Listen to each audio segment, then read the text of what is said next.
Welcome to the Phantom Zone.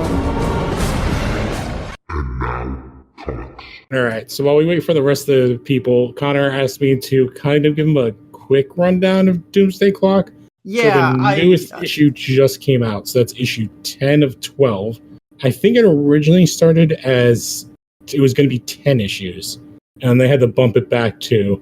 And when did you say the first one came out? It was like a November 22nd, 2017. Yes, and issue 11 is scheduled for August of 2019. August 14th. So the story will end, like, hypothetically, if it gets that 12th issue out, they could end it November 22nd, 2019. If they so it'd be like a full 2 years for 12 issues. Yeah, like then I kind of get it. It's like a bi-monthly book. Yeah, even though it wasn't supposed to be. It was definitely not supposed to be, because you could look at the publishing dates of the next few, and they're pretty consistent. Mm-hmm. So I guess I can start with issue. So this goes all the way back to the Button and kind of the beginning of Rebirth. Okay, because I've actually read the Button. I bought it. There was one of the first DC books I just bought randomly because I read Batman and the Flash. And I enjoyed it. It was a good one. Yeah, so the Button basically covers a story with the Flash and Batman where they kind of reveal the world of the Flashpoint Earth, where we get to see Thomas Wayne and Bruce Wayne kind of interact for a little bit. And then Eobard Thawne is in, and then he goes to see something that's controlling everything, and then his body comes back and he's dead. Yeah. Oh, yeah. I remember that being like a big point. Yeah. So you have that. The beginning of Rebirth is the Wally West, the OG, the redheaded white Wally West coming back. And that ties in. And then, so basically, this is like super wonky. So the book starts off as a sequel to The Watchmen, like directly a sequel. Oh, that's bold. So it is the world after The Watchmen, but also after they found out that I always mess up his name. Ozymandias? Ozymandias, Vike planned everything. So instead of everybody being like solidified, like we see at the end of the book, the journal that was found, like the original Rorschach's journal that was found, it gets kind of put out there, so everybody knows that he made everything up. So he is the most wanted man on the planet. Oof. That's fair. Yeah, we are introduced to the new Rorschach, Rorschach 2, and then through the issues, we find out that he is the son of the original Rorschach's like criminal therapist when he was arrested in the book. Okay. So, and he was at the scene when one of the tentacle monsters got dropped. So he was basically like kind of both affected by the actual trauma as well as the psychic trauma of those things. So that's why he's Kooky Boots. He's crazy. He releases a character who comes to be known, once we figure it out, as Marionette, and then her husband, who is Mime, who is a mute and has invisible weapons. I know John does not like the characters. I think they're kind of fun. Marionette uses like a wire thing to kind of kill the shit out of people. Oh, cool. And you reveal that they're not so much Marionette, but Mime is possibly a meta in some ways. So, and they had a kid, and so their kid was taken away from them because she was born in jail. So, and what is revealed is that this Rorschach 2 is working with Ozymandias, and to get the two of them using the information that he knows where their kid is, and their idea is that he wants to go and find Dr. Manhattan. And so what they find out is Dr. Manhattan's no longer on their Earth. He is in the DC Prime Earth 1.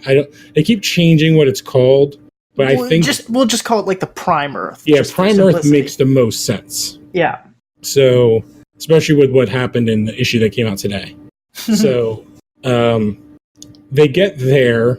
This is where we start getting hints of the Justice Society as well, because we get to see some like Justice Society members. So he shows up on Earth it started in 2017. So it's about like 2019 or 2020 when Dr. Manhattan, because the whole thing of the story was that it takes place 2 years in the future from when it started. which Now it's by the just time it's catching up with finished, it's time. going to be. It's I going to was be. just thinking that. It's Yes. now just present day. Maybe they've been planning that this whole time. Yeah.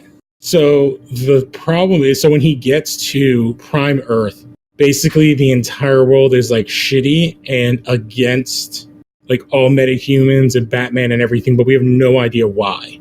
Okay.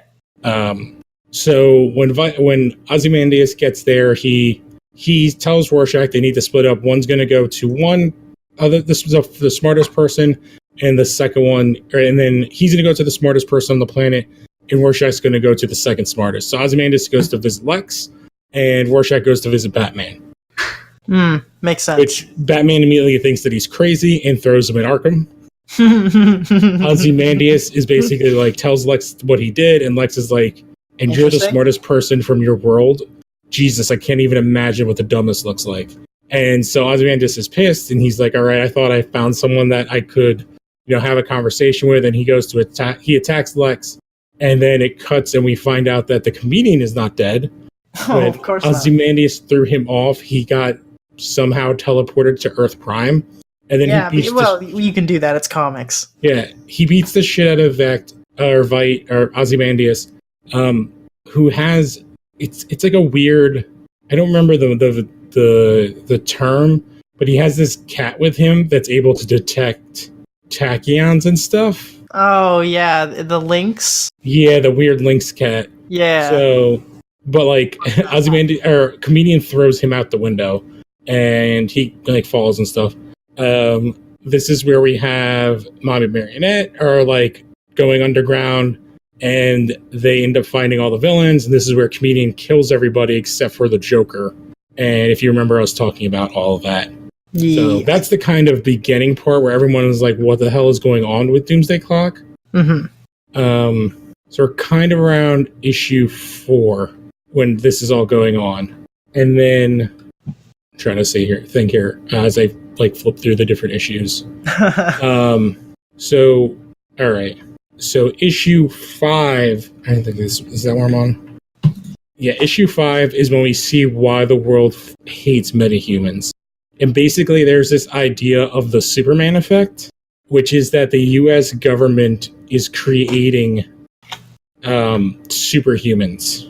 And the different governments around the world are, and then they're like secret agents working to like destabilize the rest of the world. Oh, and this is like this crazy ass rumor that's going around.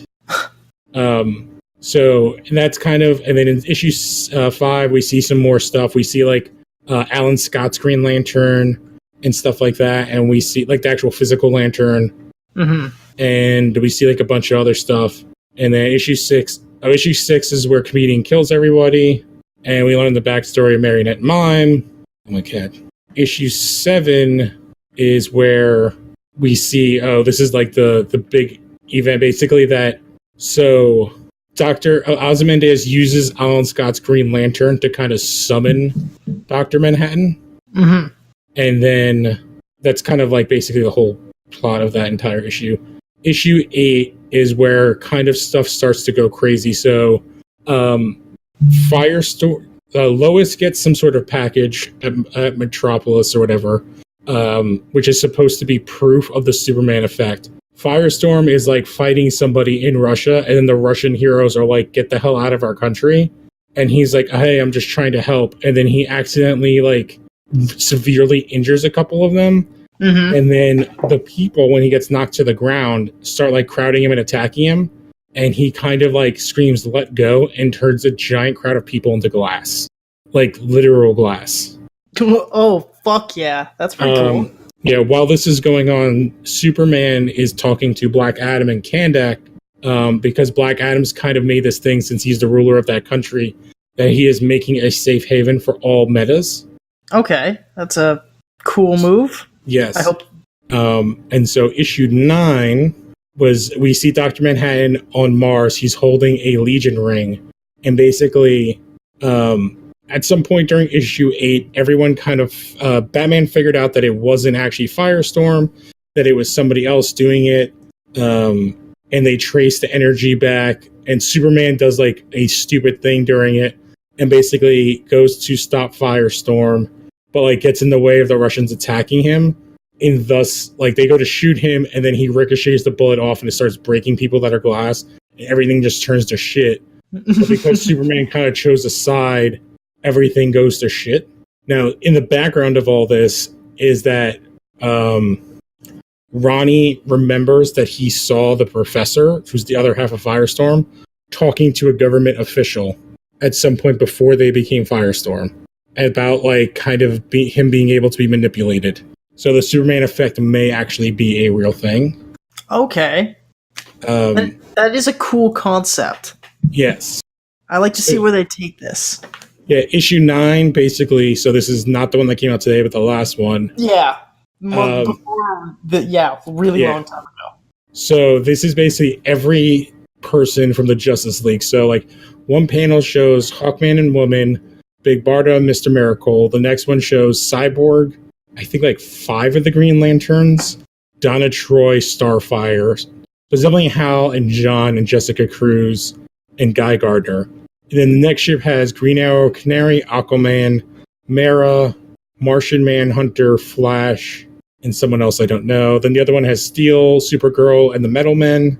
One has like all the Justice League Dark people. One has the Doom Patrol. One has all the Bat family, including Katana and Black Lightning and Metamorpho. Mm-hmm. One has like the Marvels, Stargirl, and I think Golden Guardian. The other one has the Question, the Huntress, Captain Atom, and Blue Beetle. And they basically go to space. There's a couple of separate teams. So one team goes to Russia to get Superman and Batman, the Green Lantern team. Mm-hmm. Everybody else goes to Mars. Bruce is like completely jacked up. So is Superman. And then we see that there's like a government file on Firestorm and all this stuff. And they have Ronnie, the people going to Mars have Ronnie Raymond. Green Arrow makes like a thing on TV basically saying that like anybody who says like that they're against Superman doesn't even understand what's going on. And they go to Mars. There's that weird checkerboard thing from Watchmen. They find the photo of Dr. Manhattan before he was Dr. Manhattan. And they basically go to confront Dr. Manhattan. And then at the end of it, Lex shows up to Lois. And she's like, you can't do this. Like, he's injured or we won't get to him. And he's like, I'm not going after Superman. He's like, I'm the person that sent you like the disk drive about like the Superman theory. Mm-hmm. And then it goes like the Green Lanterns team up and they cover Mars. And basically everybody goes at Dr. Manhattan. Is it like a sweet ass battle? Yes, who's also just standing there naked. And they show like his nakedness. And they're like, I can't remember. I think it's Blue Beetle or someone makes a joke about it. It's like, are we not going to comment on the fact that his dangle is out? And of course, of all the characters, it is Guy Gardner, like, jumps up, cracks Dr. Manhattan in the face, drops him to the ground, and it's like, oh, where'd he go? And then he's like, oh, that was quick. And then he literally, Dr. Manhattan is like gone, and then turns around and just like grabs Guy's ring, and then like dissects the Green Lantern ring.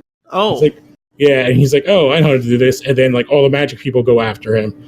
And he's like, oh, magic, this is interesting. Let me analyze this. And it's like playing with it.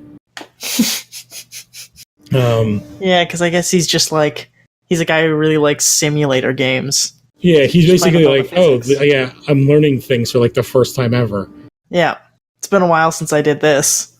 And so Lex hands Lois a gun, be like, here, if you don't believe me, here's the gun. And he's like, basically, I have proof that there's like another, that the universe we're living in isn't the universe like that we should have. And then he's like, and she's like, what are you talking about? It's like that there are heroes that were here before. Like, you've never heard of the Justice Society? You never heard of Wally West? And she's like really confused. He splits Firestorm up and basically shows him a memory. Oh, this is where he shows him the thing where Dr. Stein is like working for the government and stuff like that. Everybody's coming to kick the shit out of him. And then it basically ends where he blasts and there's just like emptiness. Like it's just Mars desert. But everybody's still alive, but like everyone's just wrecked. The Legion of Doom, or like, I guess like, not the Legion of Doom, but like Black Adam, Giganta, and the Creeper break into the UN to basically say like, you guys cannot go to war with the metahumans. This ends bad. This ends. And then it kind of just ends with like Dr. Manhattan is just sitting waiting for Superman to show up. And so the issue today, which is really kind of issue 10, so obviously this has all been super spoilers, it's kind of an entire issue of Dr. Manhattan doing his like Dr. Manhattan time thing, where he's talking about all these different time periods happening at the same time. So specifically concentrate on this actor, but it shows like the difference in his world compared to the world that like Earth Prime. So he's going through and he's like kind of reliving the stuff from Watchmen, and he's like, oh, it's November 1st, 1985. And it's like, oh yeah, I forgot that you guys can't breathe in space. And then he cuts to like what he just did and wrecked the Green Lantern. It's like, oh yeah, I forgot you guys can't breathe in space either. And then like makes so that they can all breathe. And then him talking to Ozymandias, and then like all this stuff. And then Hal Jordan goes to do something, and he's like, no. And basically splits himself, like, you know, that thing where you can make multiples, and like stops every single hero and is just like, no, like you have to stand here and wait. You're kind of like not doing anything. And it kind of shows him talking to this guy, and he's just like this actor. And it's him going back to when like the original origin of Superman, when he saves the car from hitting a rock. I'm sure you've seen it. And it's like, oh, this has happened, because he's like having problems seeing into the future. And then he sees it, and then now it's not happened. And he's like, oh, that's weird. And then like they show Alan Scott getting the Green Lantern. They show like all the Justice Society guys finding all their items, like the Spectre, Dr. Fate, all that kind of stuff. And it's like, oh, they're all at a table and they're waiting for Superman to take their picture. And then it shows them, now that there's no Superman, it's like, oh, they're like, oh, the entire team is here. And then he's like super confused by this whole thing. It's like, oh, I'm looking at a farm in 1956 and a rocket lands. But then it gets pushed forward, and now it's like 1986, and then it gets pushed forward again and again and again. And he's like, I don't understand like why this keeps happening with him, and like why everything seems to change with the Superman. And it's like, oh, it even goes, and he goes to like the Legion of Superheroes. It's like, oh, and he was like the Superboy thing. And then he's like, oh, so I wanted to try and experiment. And so when Alan Scott goes to reach for the lantern that turns him into the original Green Lantern, he takes it away. And thus the Justice Society is never formed. And then he's like, oh, so now like this, and then they show like, oh, what does this do to like the timeline? And it's like, oh, he shows up to the Kent farm, and it's in like the 90s or whatever, I think, like the 80s. And then his parents die when he's at his high school prom. His parents get in a car accident and die. So now this Bruce is like more distant from humanity. He's like a little bit more bitter. He's like, it's actually somebody I can relate to more. And he's like, you know, messing with his history is like intoxicating. And they kind of do like a good snippet of like, this is all the New 52 stuff. Because they show him like they show Superman in like the New 52 outfit without the red kind of briefs. And then he basically explains that, yes, all the other planets are in like a multiverse. And he's like, on my world, there's like a multiverse theory. Or like that's what they call it here, like other Earths, but he's like, this is different. And it centers around this one being, and basically anything that happens to this universe affects all the other universes, kind of going to like the dark universes of Batman Metal. Yeah. And then he's like, Superman's getting his own kind of shine here. Yeah. And so he's like, so this universe is actually, it's a metaverse where it's like this one is the most important and then all other affected. And then it shows Wally West showing up. And he's like, oh, this metaverse isn't passive. It's a living thing. It does things to protect itself. And that's Wally coming to like stop it. And then he goes to his vision, and it's like, I have a vision of like me seeing Superman, and then there's just blackness. So he's either he kills me or I destroy the metaverse. And I am unsure of what happens. And so it kind of goes through all these things. And then the end of the issue is Superman opening up his eyes. And then he basically is, this universe is a universe of hope. And then it's like, have I become the villain of this universe? And it's like really interesting, especially compared to the other book that came out today. Like, I guess the reason, like, I don't understand why they were tied together, except for maybe the Wally thing. But like, I don't know, the Heroes and Crisis really didn't have anything to do with anything. But like, I don't know, like there's definitely stuff they could have cut out of Doomsday Clock. Like it didn't get interesting until like issue 6. I don't know. Okay, yeah. No, that's the thing with some some comics I'm noticing. It takes a while for them to really build to a point where they're good, you know?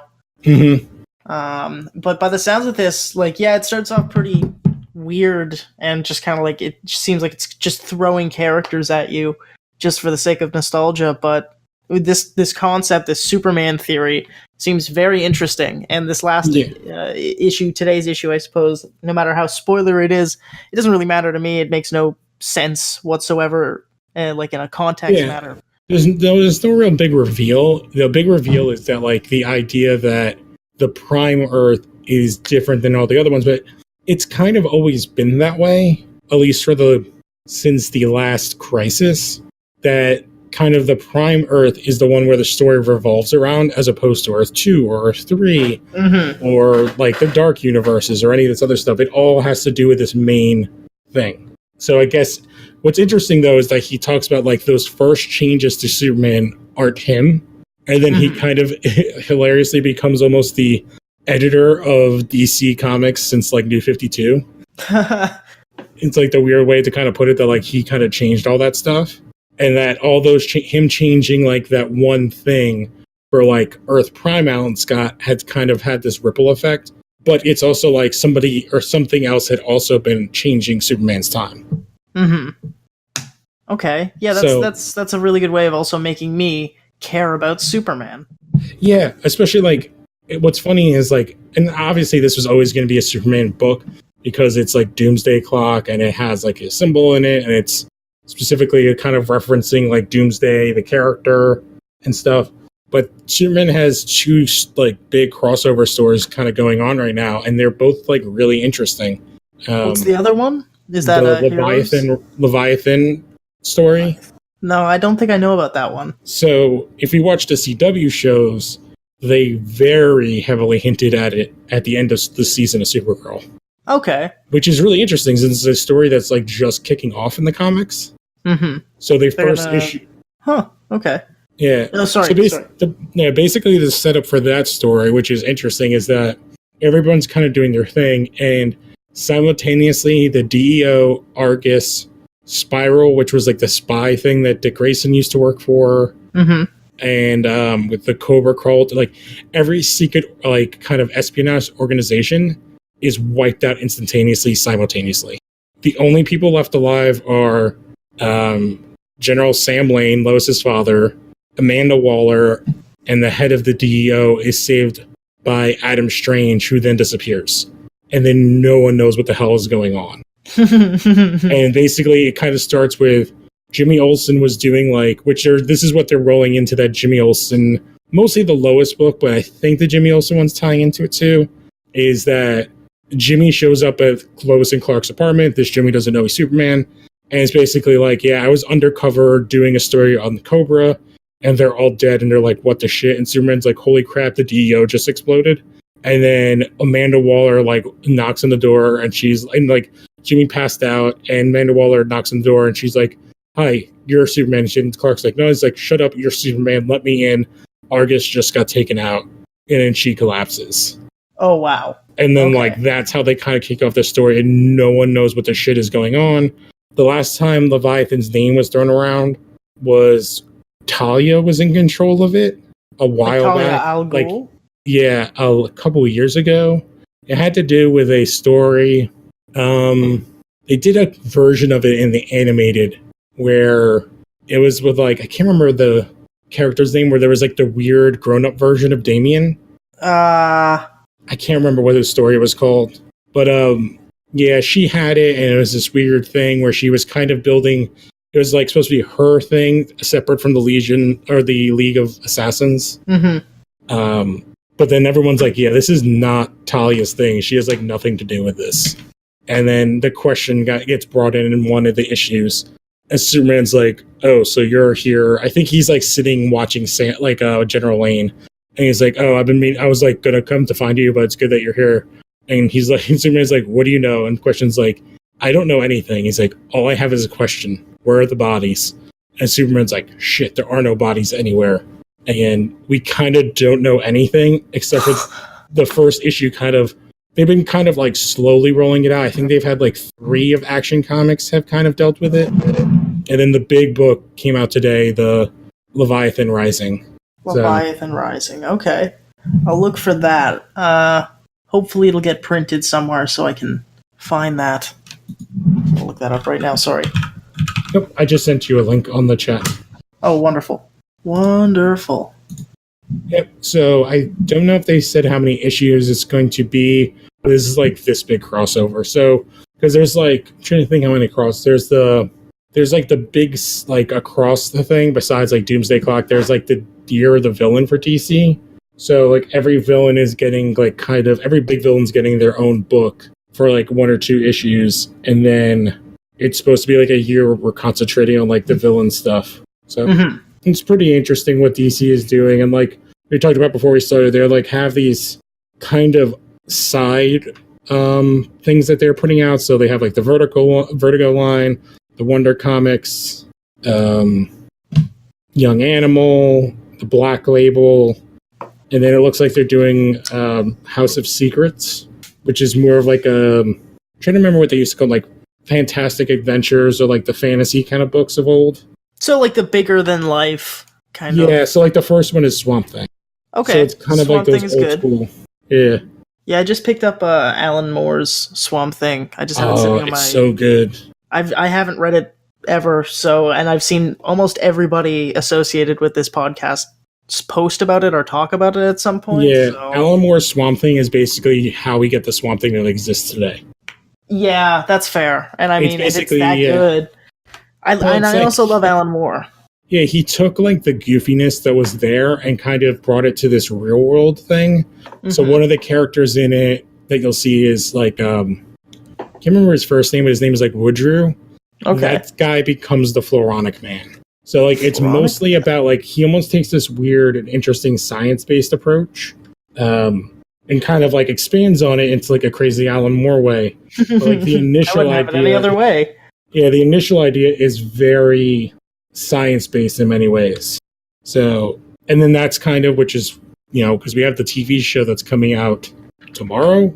No, Friday or Saturday it's coming out for the DC app. It starts. All right. I think I get access to that on one of the new, like, many subscription feeds we have here. So I'll check that out, because I'm also going to check out Doom Patrol, because that looks good. Yeah, I have not watched it yet. I was waiting for it to finish, which is what I did with Titans. And then I just watched it all in like a couple days. Yeah. Because I'm impatient. No, that's fair. I'm the same way. I feel like there's like a couple episodes now, so I can test the waters, and if I like it, I can keep going. Yeah. So, I don't know, is there anything else that you have been reading or wanted to talk about? Since it might just be you and me. Yeah, it might just be that. I've just been picking up like all the back issues for Batman. Like I'm specifically the Scott Snyder run of it. Okay. Like I read all of. Yeah, it's all. Oh my god, it's all so good. Like I just read all of All-Star Batman. Okay. So you read the first Ally story? Yes. Oh yeah, that's the last story in the series. Yeah, I was like, whenever anybody brings up, which I keep forgetting exists, is that Alfred show that's supposed to be happening. Oh yeah, no, if they're gonna do that. Yeah, I was like, if they did that, like I'd be down for it, but they're definitely not doing that. No, that'd be too good. Because the first Ally is awesome. Because like you see that at one point, maybe Alfred, he was his own Dark Knight to a degree. And you see why he supports Bruce and how well he is at it too.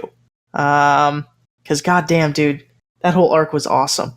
And like finding out that his old mentor is like cloning Alfred, but like he's a younger Alfred. Yep. And like the whole time you think it's his son, and then he's like, no, it's not. Yeah. It's like, it's you. Yeah. And it's an interesting take because they kind of take the idea of like Knight and Squire to this, which is. Oh, yeah, because it's old timey knights. That's like the whole ideology. Very, very British, of course. Yeah. Yeah, no, plus the suit looked awesome. Yes. Proper good suit. I hope somebody brings that back at some point, like that character concept. Yeah, that's a very good one. I feel like that's a younger Bruce thing, to be fair, because like I don't know, Alfred and that seemed very young especially the way that like I think it's Raphael Albuquerque draws him. Oh yeah, He's very young looking. He's still got like a lot of hair on his head. He's got like a nice brown mustache.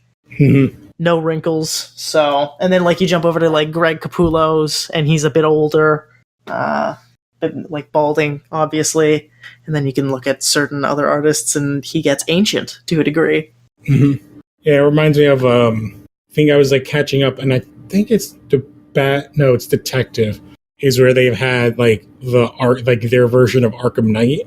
And it's actually really interesting because they kind of did the reveal a couple of weeks ago in the last issue. Yeah, because it didn't turn out to be Jason Todd. No, it's not at all. It's a completely different character. Okay, good. Yeah.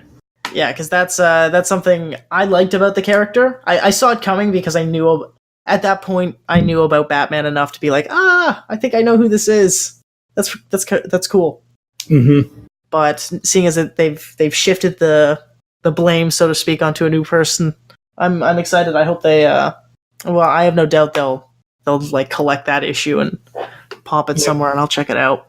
Yeah, it's definitely really interesting idea. And was there any of these news things on here that specifically spoke out to you, or there's a couple there's at least one I wanted to bring up before?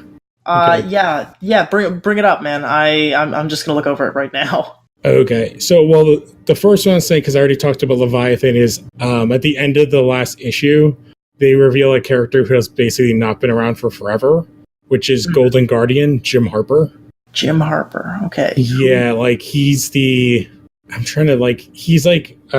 you watch any of like Young Justice? I watched like the first 6 episodes of the show. Okay. You try to find a picture of what he looks like. That's the first thing I'm noticing about DC compared to Marvel. DC has a lot of characters. Oh yeah, DC has an insane list of characters. Yeah, it's breathtaking to say the least. Well, it's been around for forever. Oh, that's totally fair. I don't mean to like make it sound like a dig, because it is. It's awesome just looking through it and seeing like characters talk about other characters, and I don't know if they're being sarcastic or not, because they're just saying the weirdest names. Yeah, so it's kind of like Captain America-y, with like a shield and stuff. Yeah, that looks familiar for sure. Yeah, they've had other versions of him, but specifically like other characters have taken up the name Guardian at different points. But specifically, like this is the version. And then in Young Justice, I'll show you, this is what he looked like. Oh yeah, I recognize that dude. Yeah. So, like, he showed up at the end as somebody that Leviathan, or whoever's running Leviathan, was approaching to join it. Okay, cool. The main thing, though, was, as we talked about for a big chunk last week, was the whole Tom King thing. Yeah, so, that's a situation that I think is very interesting in the way it's evolving. Yeah, so the newest thing is that, I guess it's kind of like a spin-ish, so that he's still leaving... So he's leaving the mainline comic, yes. Right? So he's leaving Batman at issue... I think it's at issue 85, because I think he's been on since Rebirth, something like that. So he was trying to do like a full 100 issues. He is moving at the end of the year to Batman and Catwoman is the book. So most likely he is going to be just continuing his story there. So I'm trying to think. So issue 75 is coming out this July, and then he is going to have 11 more issues after that, which will run him to, I guess it's like the end of this year. I don't know. Like the timing is like very weird because I guess it's more than a monthly book. So it looks like a bi-weekly book. Yeah. So it seems like they're basically going to finish his story in that book. Yeah, it seems less like they're parting with Tom King due to controversy over it, and more that they're just moving things around because they can't support the way they're telling his story. I think that's a great way to put it. I think the dip in the sales are like kind of was like a final like all right, you've been on this book for a long time, like a couple of years. I think he kind of ran his course on the main book. As much as I do like him, I feel like we give kind of shit on him because of Heroes in Crisis, but he is an amazing writer. Like, I've loved everything else that he's done. I've actually really liked this Batman run. It's just this current section that's been going on with this Bane story has been kind of goofy. It was the most boring part about starting the story because like I said, I'm on a bender for Batman, and I've been picking up the mainline run, and I think I'm on an issue like 20 right now. But the Bane arc takes up a lot of it, and it is tiresome. Yes. It's just a lot. Because Bane, I've never found to be a very interesting villain, personally. Yeah. He's like one of my more favorite Batman villains, but he's very easy to mishandle. Like, to be fair, in Arkham Origins, he is absolutely fantastic. Yeah. I loved his interpretation in that game. He does have an interesting quote here to say that, like, Batman and Catwoman is a chance to do what Morrison and Quietly did with Batman and Robin. It'll be ambitious, accessible, beautiful, thrilling new series that concludes years of stories and defines what Batman is, can, and will be. So this is definitely him wrapping up his story. It's interesting because I think they have a good relationship with him. I just think that they were kind of like there's been like a stagnation. Dude, that's a very poignant way to put it. I think this article itself brings it up. 85 issues of a straight run is fantastic, but with stagnation, it just can't be helped to maybe try some new feet or like try some new people through and see if people like the way they're telling that story. Get some new artists, freshen things up. And if you're in the middle of an arc like this and you've promised people some very thought out and articulate payoff for all the years of commitment to buying these books, it would be kind of annoying to just see it cut. So having 12 issues that'll come out by the end of the year, that's pretty cool. So I'll pick it up at least just to finish it off. So I'll have to catch up and then jump on. Yeah, and then just getting through some of the other stories is that oh my god, so Agents of Atlas is returning, which with a #1 book with Greg Pak and Jeff Parker. So that is oh my god, I believe this is a Marvel book. I haven't I know the name, but it's a Marvel book. I've heard, I know the name. I've never read an Agents of Atlas book. So okay, I'm trying to look here, and there was like one other story. Dude, don't worry, you don't have to impress me. I haven't read it either. Yeah. Oh, the only other story that was hilarious. So Marvel has like Marvel 1000 coming out. So it's their like 1000th issue of it's like the 80th anniversary of Marvel. And they had like this big cover. I don't know if you can see the artwork. It's kind of awesome. It's like a giant collage of all like Marvel stuff from over the years, like covers and such. So you see that thing that's circled in red? Oh, yeah. I was looking up at this earlier, just a second ago. Oh, John just jumped in. Yeah. Oh, hey, what's up? Hey, I just got home. What's up? So we're just talking about this Marvel 1000 cover that they have to redo. Goodbye. No, go ahead. What's up? Yeah, they have to redo because they accidentally put in a image from a DC book into their giant collage. Yeah, the two guys kissing. Yeah. I don't know who those are. I don't know them either. I think they're just background characters, I believe. Oh, okay. Just lifted off of a DC panel. But yeah, like what a weird like it's just like how did they grab like a DC cover or like a DC like page? It just seemed very odd. So it seems, which I know this is definitely a thing, is that they definitely got it's somebody who's maybe like an intern. I'm guessing it's got to be like an intern, like, oh, just got like a bunch of images from like the internet. Well, okay. So like, what could have also probably totally happened is that you have like all these different artists that are working on this book, and you had like a group of interns, and each of them are giving like a name, and like they're all supposed to go off and like find a cover with or an art with like this character or by this artist, and we'll like take all the best images and we'll put it into this cover. Mm-hmm. And like I don't know the artist for this piece here because it's like super small, but like that could just been an image that they found like Google searching and just grabbed it and they just sent it in, and then they like approved it and put it up on their page. Yep, I definitely think my brother works at a newspaper, and that has happened at that newspaper before, where like they sent someone to Google something and they typed in like a flag, and then the wrong flag came up first. Yeah, and so that's what they used. Oh, and the image is actually from like I think issue 1 of New 52's like Earth 2. And it's Alan Scott kissing his husband who dies like 2 pages later. Oh, fuck. Womp. Yeah. Womp, womp.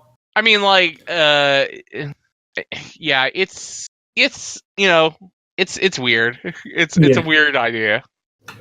So only to catch you up, we started where I basically explained to Connor the entire backstory of what's been going on with Doomsday Clock.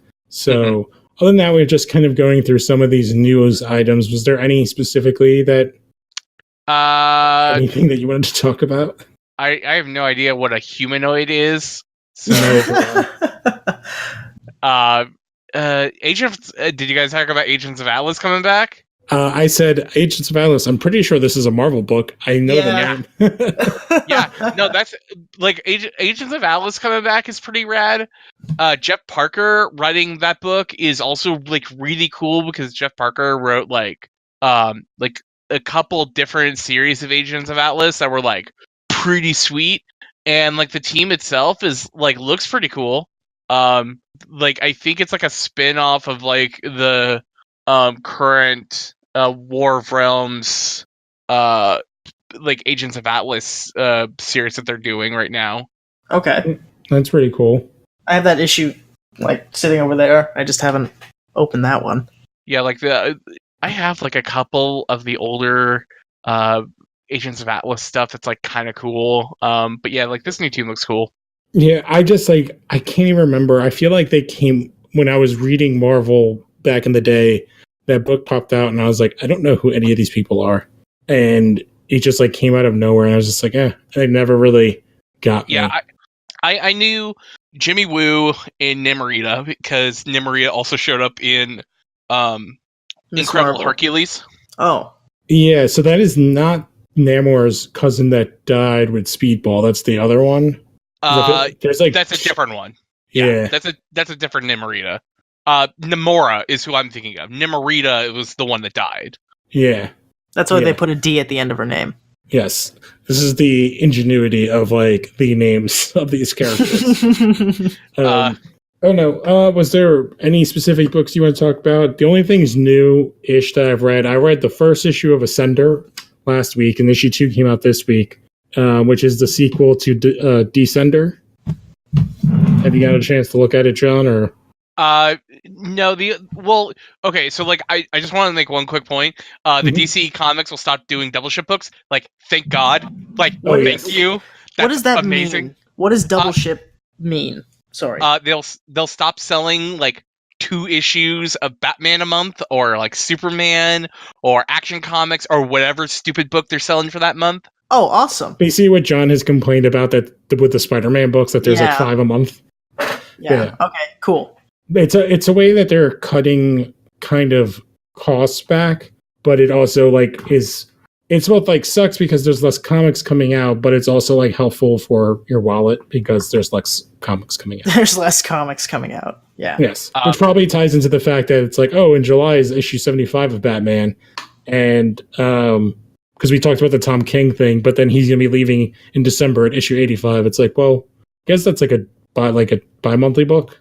Is that the right term? Yeah, well, it's funny because bi-monthly means it would be like every other month. Yeah, how do you say twice a month?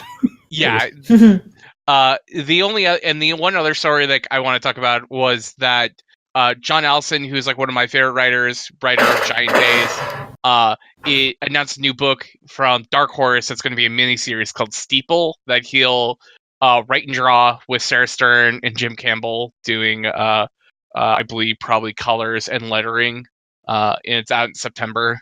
And I basically will pick up and read everything that John Allison writes because Giant Days basically is like a very solid like a go for like anything he writes from like here to the end of time.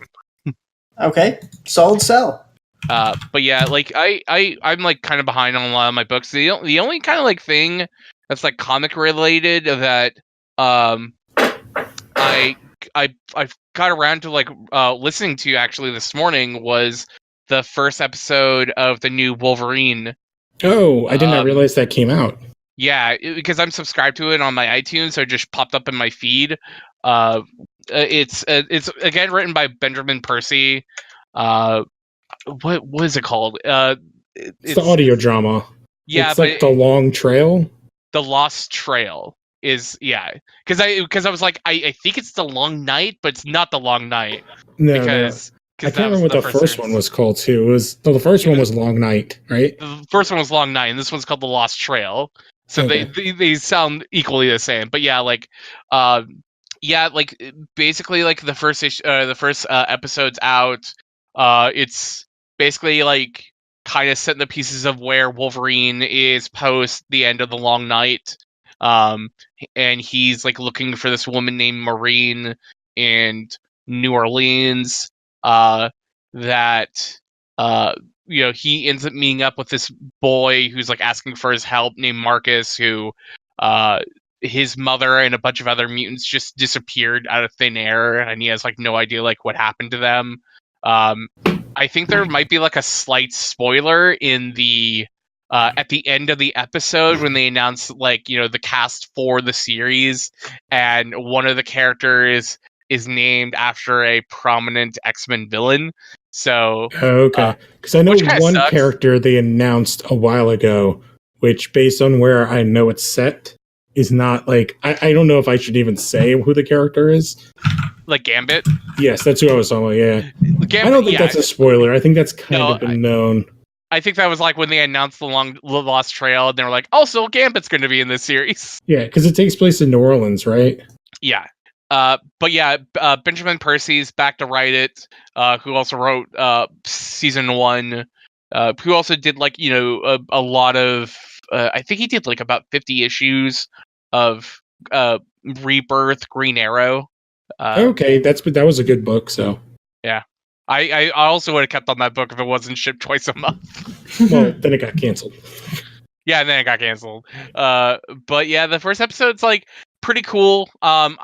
It's not something I feel like you can just drop into because I feel like especially like the end, like the last 5 minutes revolves around a character that shows up in the previous season, and I don't know like how much impact that character has if you haven't seen season 1.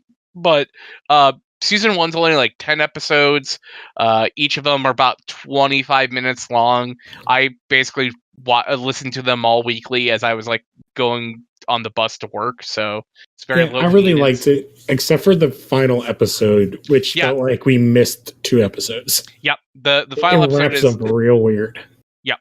Yeah. I totally agree with that. Yeah. So I guess just because you popped on here, so you haven't read either issue of Asunder yet, you said? No, I'm like super behind on that book. Okay. And then have either of you been reading oh my god, I just forgot the name. Assassination? I have not read the newest issue. I have not read really the last interesting. 2 episodes. Yeah, I know. I like issues 1 and 2 of that book are like so good. And I, being a miniseries, I know that's just going to be like a hard and fast kind of series, and I just not had the time to sit down and read them. But like more likely after this show's done, I'm going to read issue 3. I was actually like kind of curious. Have you guys already talked about Heroes in Crisis and Doomsday Clock, or is that we talked about Doomsday Clock, but not Heroes in Crisis? I didn't really know. I'll just to read. I liked issue 10 of Doomsday Clock. Did you read both of those yet, or no? I don't read either of those series. Okay. I basically just like want people to kind of like. It's like one of those things where like I want to kind of know what happens, but I don't want to spend $5 and also spend the time to read it. Okay, so Doomsday Clock basically, I'll do like really quick because we talked about it in the beginning. It kind of does like the entire issue is that whole Dr. Manhattan's going through seeing time simultaneously. And then the big reveal is that Earth Prime, like the DC mainline universe, it's not part of a multiverse. It is actually a metaverse, is what they're terming it, where anything that happens on Earth Prime specifically affects every other universe, including, so that's why there's like the dark universes, like Earth's, all the other ones. And Prime is our universe. Prime is not us as the reader. Prime is the DC Rebirth universe, like the mainline DC universe. And so the big, like the reveals in it are kind of that when he gets to Earth, he sees that someone or something else has already been screwing with, specifically with Superman, and that he's kind of the linchpin to the universe and thus all universes in general. And that his origin keeps getting pushed up, and then he screws with it. And then they basically show he is directly the cause of New 52.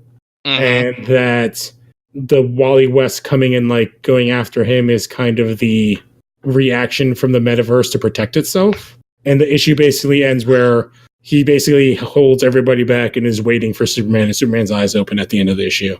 And he's like, yeah, either he kills me or I destroy everything. And I guess that makes me the villain of this universe.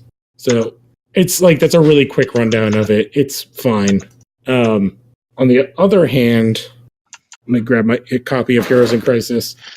A lot of Doomsday Clock sounds like a lot of Grant Morrison stuff, but like not as, I don't know, it's fun as what Grant Morrison would write. No, like I was saying to Connor, like it's very like it picks up around like issue 6, but that's the halfway point.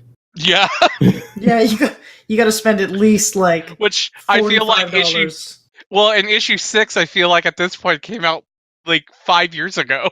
Yeah, that's what we're saying. The first issue came out in November 2017. The next issue is scheduled to come out in August of 2019, and there's one more issue after that. God, I wish I would have like taken up that bet of issue, like the last issue not hitting until 2020. Yeah, because I said it's supposed to take place originally 2 years in the future, but it's going to end in that 2 years. Yeah, it'll just be caught up. So with Heroes in Crisis, so we get 1 million more of these little, which are fine. I think that's the most interesting part of all the books is the kind of testimonials we get from different characters. So specifically in this book, we get like every Robin, which is interesting.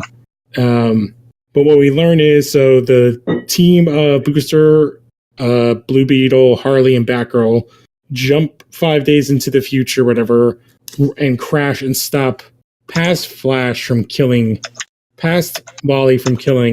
5-day-older Wally. And then we see that Ivy's there, and Harley's like, how the hell are you here, Ivy? And she's like, oh, I gave you a flower, and I put my consciousness in it. And then so it was planted, and I was kind of regrown, and I'm even more connected to the green now. Like, so Ivy, I actually really like the character design, because she's like sexy Swamp Thing now. Is there a photo? Yeah, I'm going to try to get here. Yeah, Pixar, it didn't happen. Oh, I kind of see it. So her like musculature is like it's more defined. And basically Wally, older Wally talks to younger Wally and is basically like, you know, you don't have to do this. You're releasing all the information, shows that like everybody can be helped. Killing me doesn't mean anything, like, and you're not alone. And I would say it's the conversation between the two of them is a really good conversation about like, you're not alone. Everybody else is messed up. Look at the people around you. You know, you need to talk to them. You're not alone. And because like, no duh. Isn't this what this entire thing's been about? Yes. This is kind of where like, oh, this is where all that kind of stuff, mental health comes in. Like, okay, so the Flash saw like all of these people spilling their guts about, their own mental illness and their own like insecurities, and then like the big reveal at the end is like, not like you just need to talk about your problems because we're all like kind of messed up, and it's like, yeah, he should know this. He saw all this. Yeah, the only interesting part is that like older Wally goes like, and this is the part where Booster explains how he fixed time, and it's like, oh yeah, you just gotta close the circle. So as long as we get a Wally West body to put in the place, then everything will be fixed. And they're like, don't worry about it. We'll figure it out. We'll go to the future and make a fake clone of you. Why are people trusting him? What about all the dead people? Oh no, they stay dead. So then nothing is fixed. Yeah. So then they're all dead except for Poison Ivy and Wally, who are important. So Roy is dead. Fuck Roy. Everyone's fixed though. Good job, everyone. And the best line is that basically they're all standing there, and Booster goes, "Bros before heroes," and they fist bump. Oh man. And then Harley goes and it's like, I've lost control, so I know that you didn't do great things. And then she knees him in the dick. And basically we show that they reopen Sanctuary, they do the stuff, and then Wally turns himself into Barry and Superman, and they lock him up. And that's dumb. Yeah. Is the series over? Is it done? The very last panel is like, he's sitting in a cell, and it says, and yet despite that burden, or maybe because of it, you're still running, and it's like the lightning around his symbol, and like electricity flowing. So I can understand why some people may have liked it, because like it does finally get to like discussing kind of mental health and like all that stuff, but it's still kind of dumb.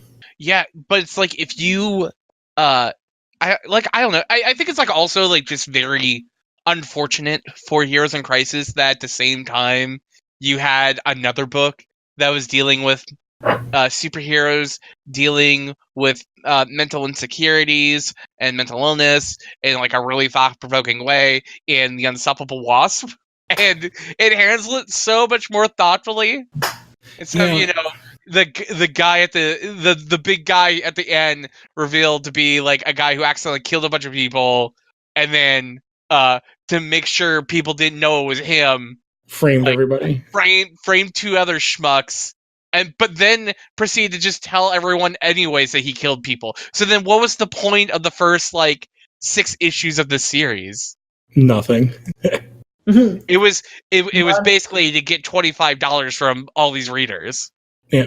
So yeah, I kind of, I don't know. I don't get, it's just I don't get any of this stuff. So yeah, I'm not it's whatever. I read it because I was like, I read the other issues. I just want to read the end. I also read it mostly because I wanted to see how it was supposed to connect to Doomsday Clock, because their release was tied to each other, and I don't get it at all. Doesn't Wally? But didn't you say Wally had something to do with Doomsday Clock? He shows up for a panel, but he's not in the red suit. He's in his old suit. Okay. So and then maybe it was also just very serendipitous, because also Leviathan came out this week. That old man Bat came out this week.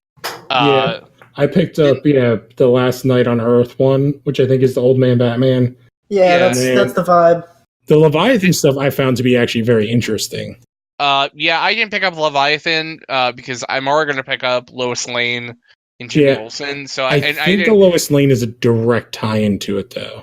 You know what? Then I'll pick up the first issue, and they'll probably tell me, because I am paying $10 for I did not pick up that book. Yeah, I didn't pick up the book, but I am going to read it.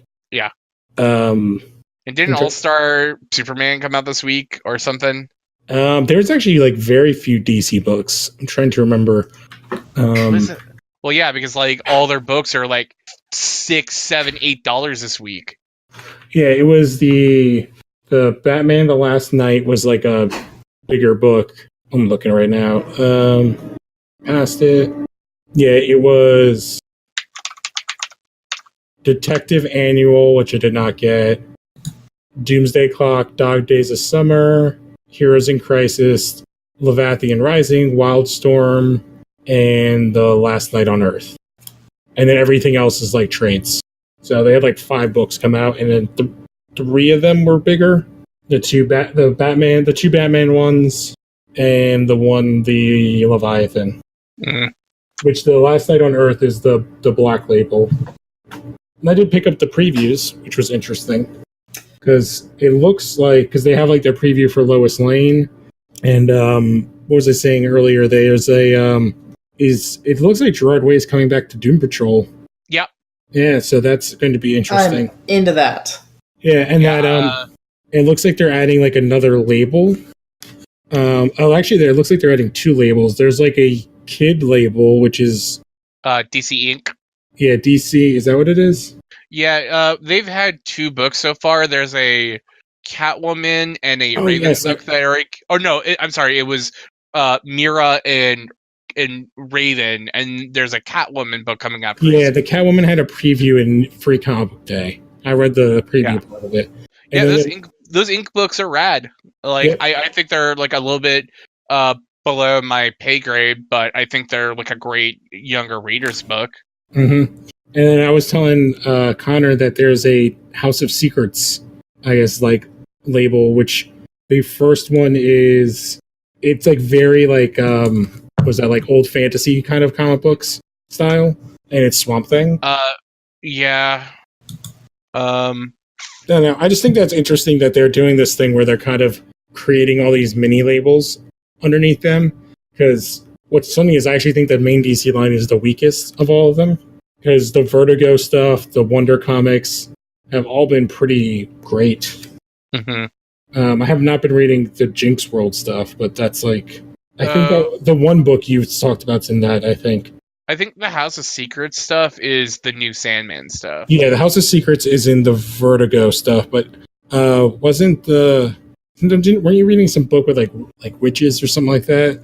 I was reading Goddess Mode, which was like cyber magical girls. I think that's part of that. The Jinx World stuff. No, that's a Vertigo. It's under Vertigo? Okay. Yeah, I ain't reading anything that's Jinx World. Okay. The Vertigo line is like very wide. Yeah, I as someone who reads Young Animal, I can only take so many late books in my life. Did you guys see the story about Tom King co-writing the New Gods movie?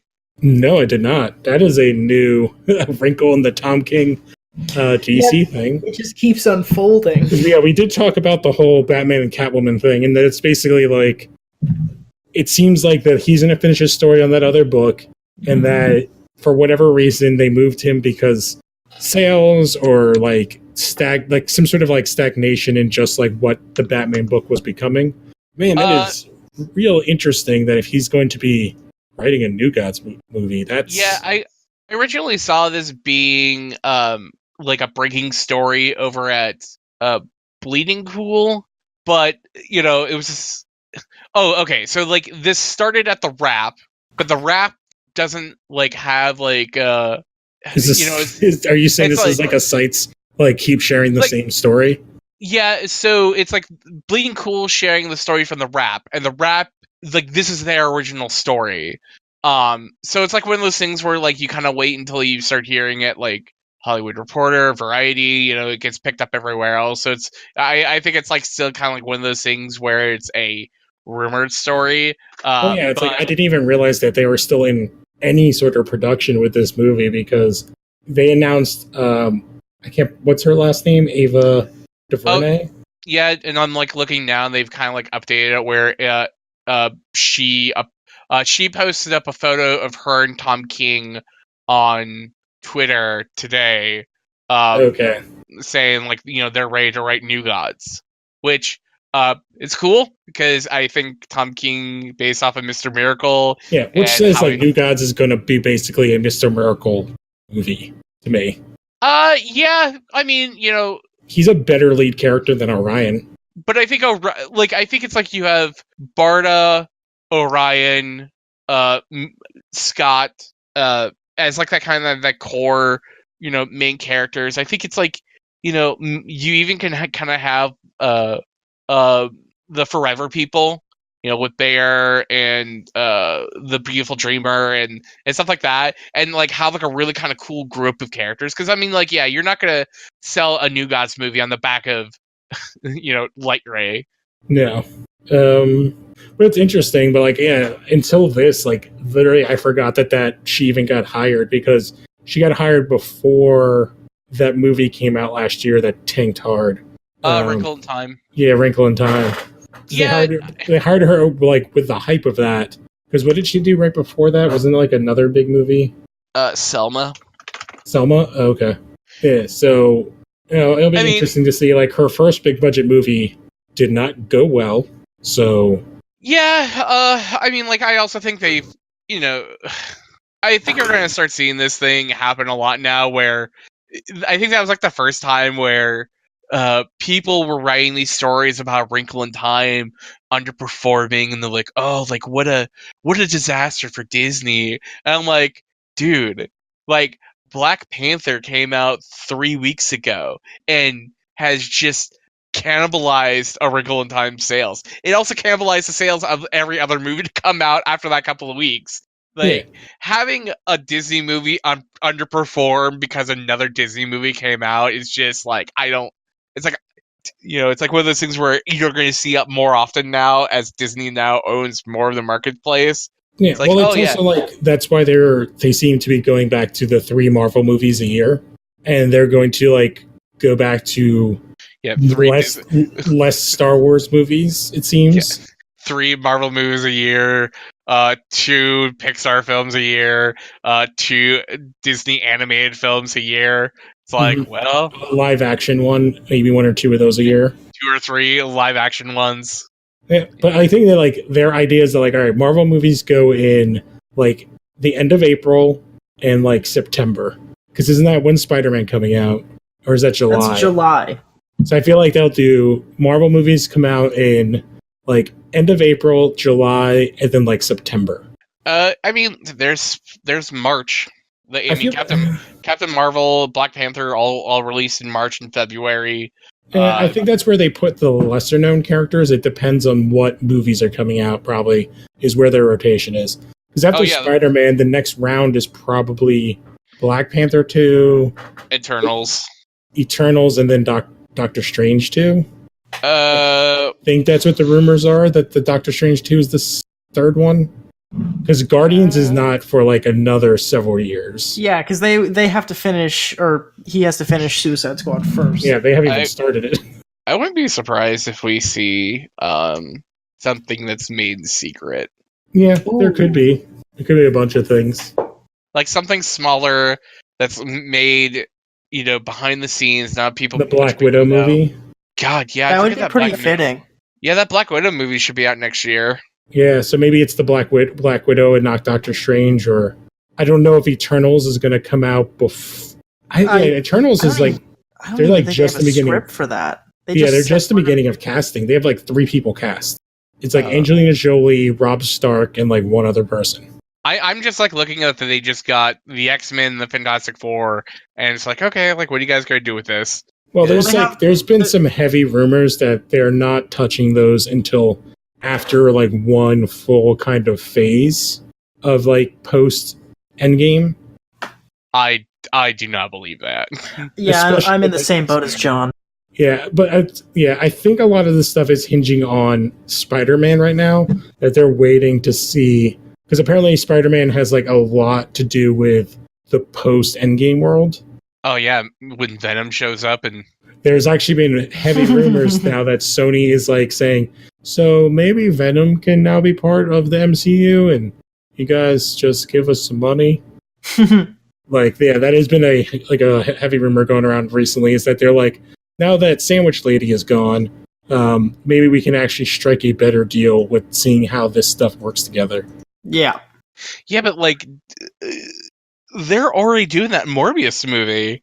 Like, that Morbius movie is being made, right? Is it?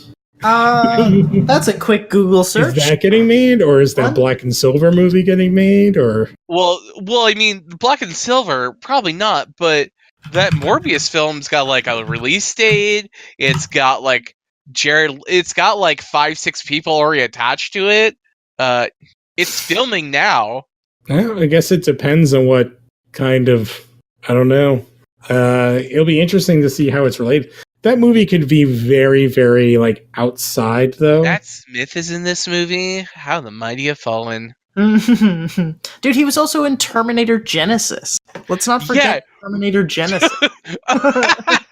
So that movie like starts off, and Matt Smith is there, and I'm just like, and he's in the background, and I don't even like really like register like what the scene's about, because I just like look at the background, and I'm like, why is Matt Smith in the background? Like, is he someone important? I bet they'll someone explain. I should watch. And then it's like, oh, he's a Terminator, and I'm like, oh, of course. Like, but it's like, why didn't you put the Terminator as someone that you don't know? Like, Matt Smith like sticks out of the crowd. He's pretty tall. I don't know, man. This I feel okay. So this quote here, I feel so bad. Smith joined the film Morbius after previously turning down other superhero film roles due to director Daniel Espina's involvement and encouragement from Karen Gillan, who portrays Nebula in the Marvel Cinematic Universe and previously worked on with Smith on Doctor Who. Like, so basically, he like turned down a bunch of people, and the director and Karen Gillan was like, "Oh, come on, work on Morbius." It's like, why would you subject this man to this? I think that's why Karen Gillan's like, why wouldn't you do one of these superhero films? And it's like, no, wait, why'd you sign up with the Sony one? That's not what I meant. No, sign on to the Disney ones. And not even like one of the high profile ones, like Morbius? Like, is he Morbius? He is Morbius's friend who suffers from same rare blood disease. So he's probably like a frenemy. Ugh. So you don't even get to be like, nobody knows who Morbius is, let alone anybody surrounding Morbius. I don't even think Morbius has villains. Dracula, Blade, Spider-Man, Jack Russell, the werewolf by night. Oh, I was like gonna say like the dog. Oh god, yeah, no, I don't know. That's Werewolf by Night's real name. I know, that's hilarious. Yeah, so the story I shared was like, so there have been some heavy rumors. Oh, Ryan just joined us. That the third Spider-Man film may contain Venom, and then there were rumors from in it and Deadpool, but the Deadpool part's been kind of like shooed away. But I would like to see Tom Hardy Venom with Tom Holland Spider-Man. Yeah, I feel like that's the prime candidate right there. I feel like Deadpool in a Spider-Man movie would be like, Michael McConaughey hanging out at the high school in Dazed and Confused. Unless it was like a scene where like it's like, oh, and they're like they just like stop and look at each other and it's like, you copied my suit. It's like, no, you didn't. I had it first, and then they just leave it like it's just a literal cameo of like him in the suit.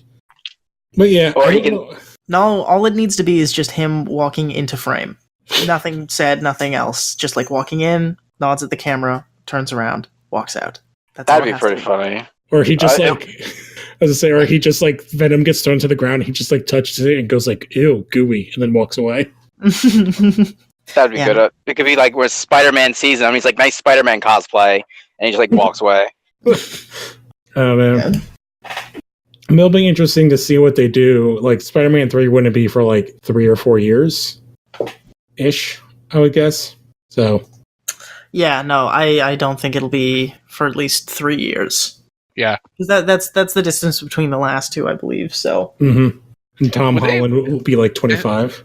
And does that mean like they would wait that long for? Like, does that mean like we're getting like a Venom 2 in like 2 years? Or? Yeah, but I think it would mean we'd be getting Venom 2. I mean, in with the amount of money like it made, I don't see why they're not already working on it. I think the big thing was that their CEO just left, so like they're kind of filler film studios in a little bit of flux. So I don't know. I think that's why like these rumors are circling that like because there have been rumors forever that Sony's been wanting to sell their film studio for forever. Yeah, well, guess who's in the market of buying everything? I don't know. It's probably the one. Yeah, Disney's basically like, we have 30% of the marketplace. It'd be really great if we had 40% of the marketplace. Yeah, like I don't know. It's like one of those things where like I completely understand they're like controlling way too much, but like if it's not them, like you want this stuff handed to Comcast. Like I feel like they're the only companies buying anything up right now. I just I just don't want to be using Disney bucks in 50 years. Well, you already are. Yeah. I mean, at least Disney bucks will have based on the bricks in Disneyland, so you'll have a commodity. Well, to be fair, most of the stuff they're getting is mostly like Marvel stuff anyway. Like they're just going back and like reorganizing and collecting everything that was originally Marvel. I mean, Yes and no. Sony owns some shit. And what they got from Fox, they've been in talks already to what they're going to do with Alien. I think they're meeting with Ridley Scott. Yeah, which is not what I want. I don't want give it to I don't want Ridley Scott to make another Prometheus. Yeah. But I think it's more because it's kind of his baby to be like, all right, where do you see this going? And what can we do to make sure that this makes money? Yeah, how can we make a worse Alien film than Alien Covenant? AVP. AVP is not that bad. No, AVP Requiem is that bad. AVP Requiem is very bad. Yeah. Except that it has one of my favorite kills in all movie history. Are you talking about the hospital one? Or are you talking about the giant glaive that hits the giant glaive that kills the hot girl? Oh, okay.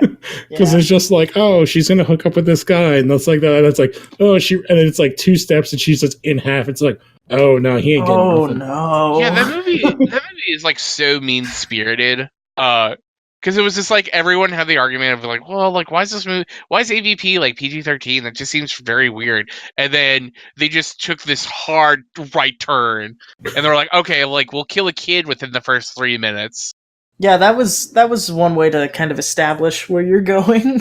So the only other news stories I kind of found was Shang-Chi is apparently filming this fall, so maybe that's one of next year's movies. And then apparently New Mutants is still going to do some reshoots. That's in development hell, man. No, it left hell a long time ago. It doesn't deserve to be in hell.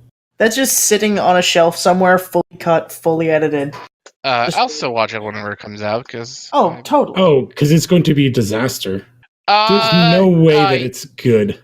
If there was any redeeming quality of it, it would have been released already. It was done 2 years ago.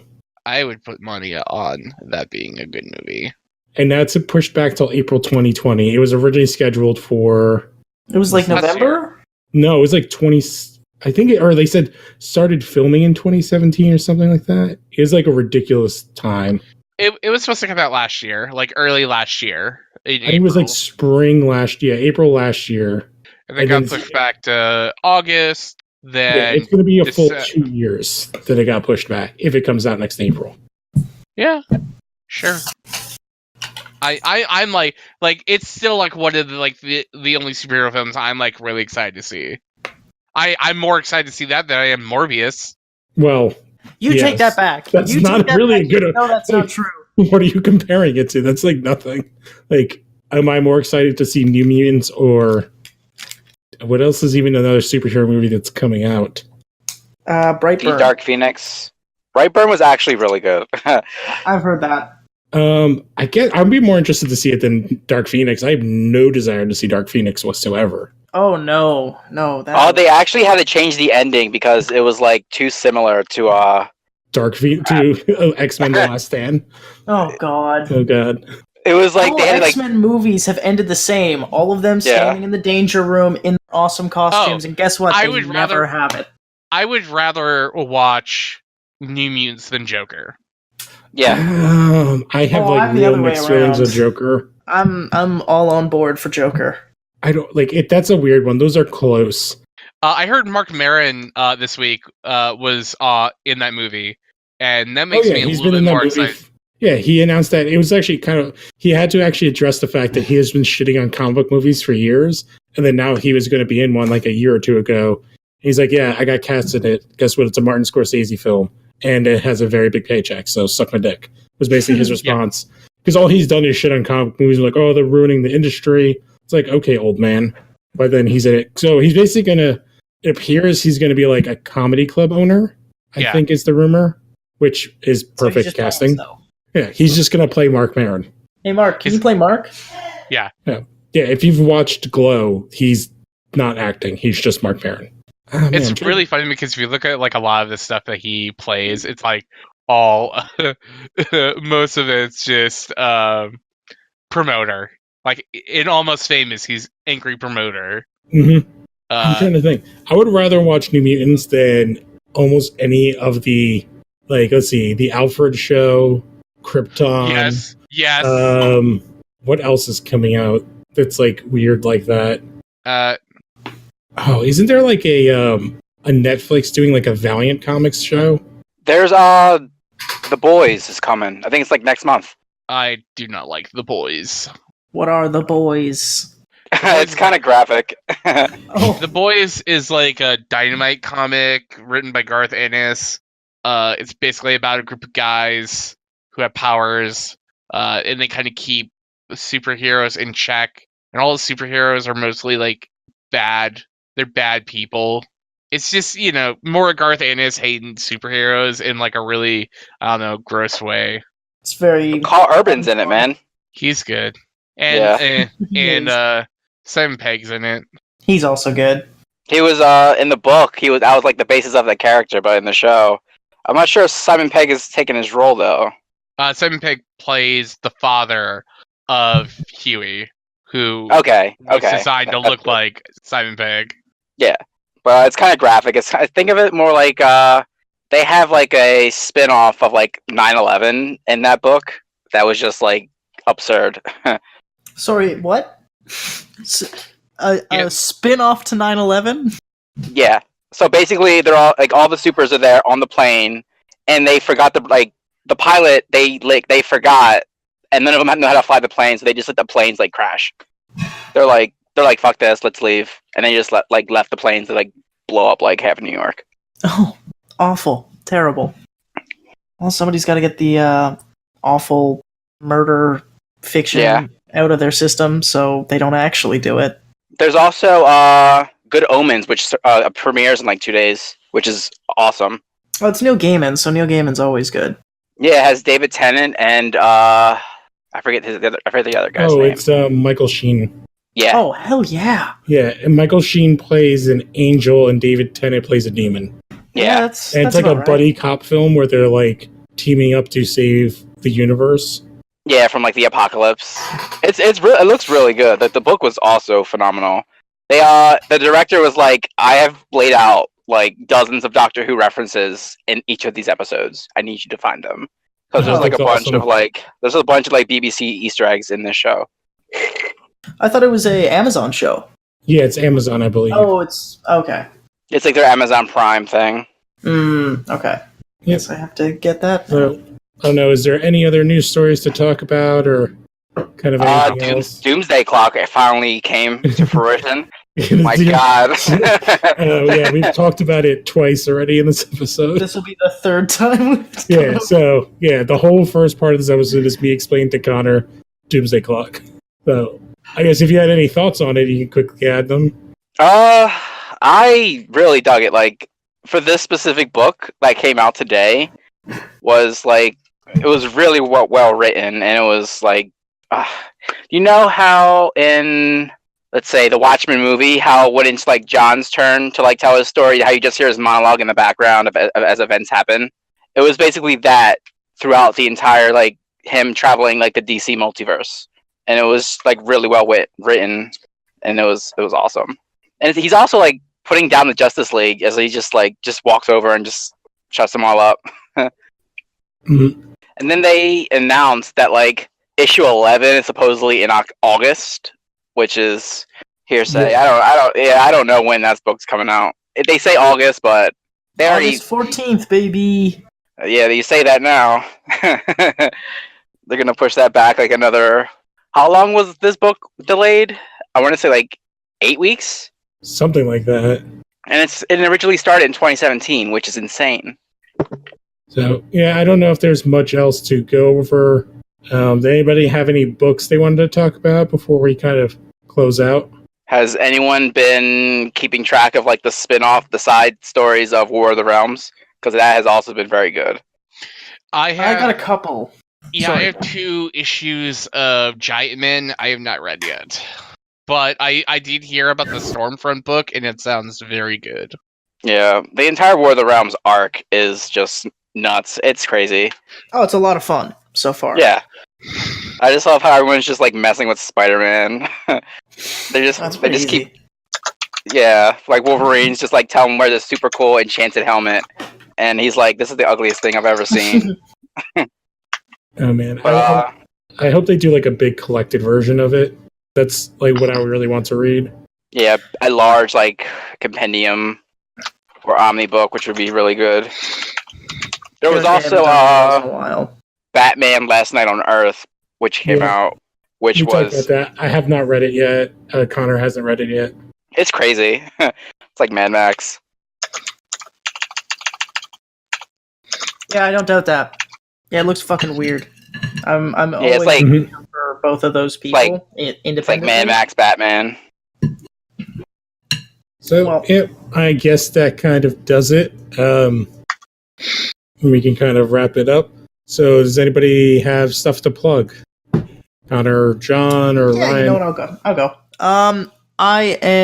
You can follow me on Instagram at maybe Connor. On Twitter, I'm Question Connor, and I write occasionally for Lost Haro games department, whatever you want to call it, and that is thelostharo.wordpress.com.